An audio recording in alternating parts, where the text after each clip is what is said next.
74 Yordi. I first met this beautiful piece of flesh out in Avoria last season. On my first introduction, he told me he wanted to double front flip the 2-footer at the Dosno Rail Jam, and he did. He's going for this. This is the nuttiest thing I think I've ever seen.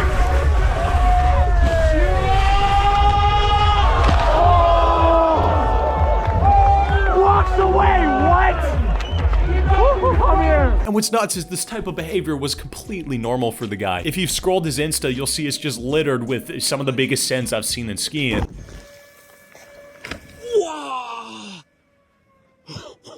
And eventually people started to take notice of what Yordi was accomplishing. I mean, his talent is insane and his attitude towards skiing was incredibly refreshing. Similar to what we see from the likes of Candide, this guy treats the entire mountain as his park and goes Mach 10 on every single feature. And knowing Yordi after a season of big sends and a lot of success, it still wasn't enough for him. He had his eyes on an even bigger feature.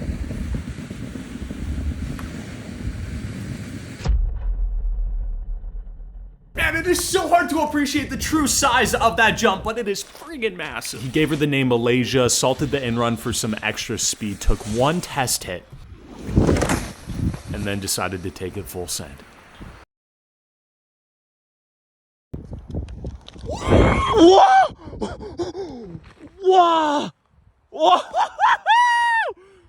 Man, that is the length of an entire run on a mountain. And he cleared the entire thing. At one moment in time, he is soaring higher than cruising altitude on a Boeing 747. Unofficially, the biggest send, I think, in the history of skiing. Like, dude, excuse me, there isn't even a friggin' film crew here. There's somebody with their iPhone screaming at the top of their lungs because they can't believe what they're witnessing. And I'm sure you already saw it. He's hunched over on the ski out. He's obviously not feeling too great after almost landing completely flat on a few 100-foot yard sail. Whoa!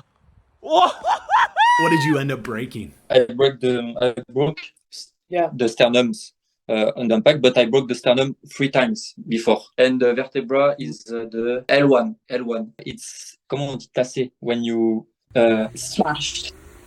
Yeah. Oh no. Honestly surprised your entire body didn't explode, but you completely crushed your L1, broke your sternum for the 3rd time. How long were you in the hospital for? 1 week in the hospital and 2 days for try to walk again. Dude, so good to see you on your feet again. Let's talk about the jump. What's it like soaring through the air for an eternity? When I left the jump, I already knew the consequences. When you are in the air with that air time, you have the time to think about the landing and the consequences because you see the flat and what the fuck. Horrible. It's a horrible feeling. But this wasn't the first time you've hit this jump before, right? Yeah. Every time I landed before that little trees, and I wanted to land after that trees. But it's 5 meters difference. So I wanted to take some salt and put the salt to the top of the kicker for good speed. But it's a bad idea. Yeah. Yeah. Now, it's very likely this could be one of the biggest sends in ski history, whether that's a distance conversation, an airtime conversation, I don't know, but have you looked into whether or not this is a record of some sort? There has to be a way to actually figure out whether it is going down as a world record. When he told me, he was like, yeah, I think it's got to be like a world record. And I was like, so you're not like looking into this? You know, Steve, I received some message from some people who said the video is fake because the airtime is too long. But I think it's worth mentioning that like the whole video and stuff, he jumped it the day before. He's done tricks off it.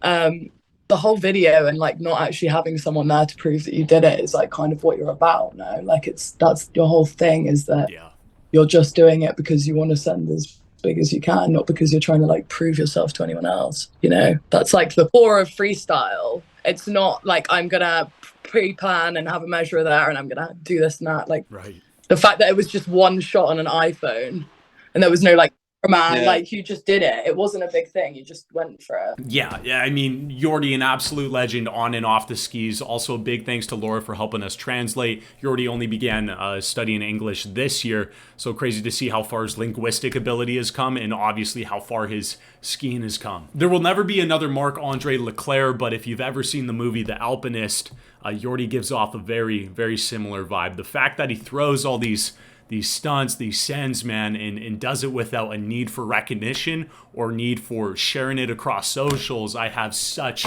admiration and such a big respect for. He does it purely for himself because he loves the sport and just wants to push his own progression, man, and that's what it's about.